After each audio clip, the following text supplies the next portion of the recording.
कोपरगाव शहरातील तहसील मैदानावर आज सायंकाळी संजीवनी युवा प्रतिष्ठानच्या वतीने महिषासूर दहन सोहळ्याचे आयोजन करण्यात आले होते। या सोहळ्यात शहरातील असंख्य नागरिक मोठ्या संख्येने उपस्थित राहिले। श्रद्धा, परंपरा आणि सामाजिक संदेश यांचा सुंदर संगम या कार्यक्रमातून अनुभवायला मिळाला। दरम्यान युवा नेते विवेक कोल्हे यांच्या हस्ते प्राथमिक स्वरूपात महिषासूर दहन करण्यात आला। कार्यक्रमानंतर प्रसारमाध्यमांशी बोलताना युवा नेते विवेक कोल्हे म्हणाले की यंदा आम्ही टक्केवारीचा, भ्रष्टाचाराचा, खोटारडेपणाचा, खराब रस्त्यांचा, गुंड प्रवृत्तीचा, कायदा सुव्यवस्था बिघडवणाऱ्यांचा, दगडफेक करणाऱ्यांचा आणि पोलिसांवर हात उचलणाऱ्यांचा महिषासूर दहन आम्ही केला आहे। संजीवनी युवा प्रतिष्ठानच्या कार्यकर्त्यांनी उत्तम नियोजन करून हा कार्यक्रम यशस्वी केला। धार्मिक श्रद्धा, सामाजिक संदेश आणि जनजागृती अशा तिन्हींचा संगम घडून आणल्याने हा दहन सोहळा विशेष ठरला आहे। सर्वप्रथम सर्व नागरिकांना या विजयादशमीच्या दसऱ्याच्या मी खूप खूप शुभेच्छा देतो। दरवर्षीप्रमाणे संजीवनी युवा प्रतिष्ठानच्या माध्यमातून आपण या ठिकाणी महिषासूर दहन कार्यक्रम घेत असतो।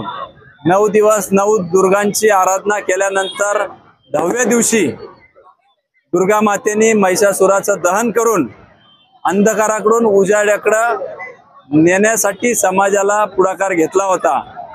आणि आजही आधुनिक काळामध्ये देखील जे काही वाईट वृत्ती आहे त्यांचा कुठेतरी आपण दहन करतोय। वाईट विचार असतील, चुकीच्या गोष्टी असतील, आपल्या परिसराचं म्हणायचं झालं तर आज एक प्रातिनिधिक स्वरूपामध्ये आपण आपल्या प्रत्येकाने जीवनातल्या चुकीच्या सवयी सोडून चांगल्या गोष्टीकडे जावं।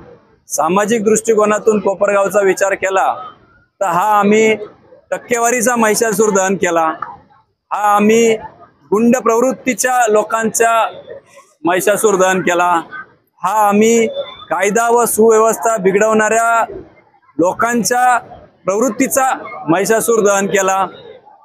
ज्या महिला भगिनी वर्षानुवर्ष जुने गंगेला जायचे, त्या उतमात किंवा दगडफेकीमुळे त्या रस्त्याने जाऊ शकला नाही, अशा प्रवृत्तींचा आम्ही महिषासूर दहन केला। ज्या प्रवृत्ती आपल्या रक्षक म्हणून पोलिसांवर हात उचलतात, अशा प्रवृत्तींचा आम्ही हा महिषासूर दहन केला। खराब रस्ते, भ्रष्टाचार, खोटारडेपणा या सगळ्या प्रवृत्तींचा आम्ही हा महिषासूर दहन आज केलेला आहे। आणि म्हणून खऱ्या अर्थाने समाजाला देखील वेगवेगळ्या माध्यमातून समाज उपयोगी विषय घेऊन संजीवनी युवा प्रतिष्ठान हे समाजातील ज्वलंत प्रश्नांचा महिषासूर दहन या निमित्ताने करत असता। आणि याही वर्षी कोपरगावकर सहकुटुंब मोठ्या प्रमाणात उत्साहात या ठिकाणी आले। मी पुनश्च एकदा आपल्या माध्यमातून सगळ्यांना विजयादशमीच्या शुभेच्छा देतो आणि कोपरगावला अंधकारातून उजेडाकडे नेण्याकरता दुर्गा माता आपल्या सगळ्यांना ताकद देवो हीच या निमित्ताने अपेक्षा व्यक्त करतो। धन्यवाद। माझं गाव चॅनलसाठी स्वप्नील कोपरे, कोपरगाव।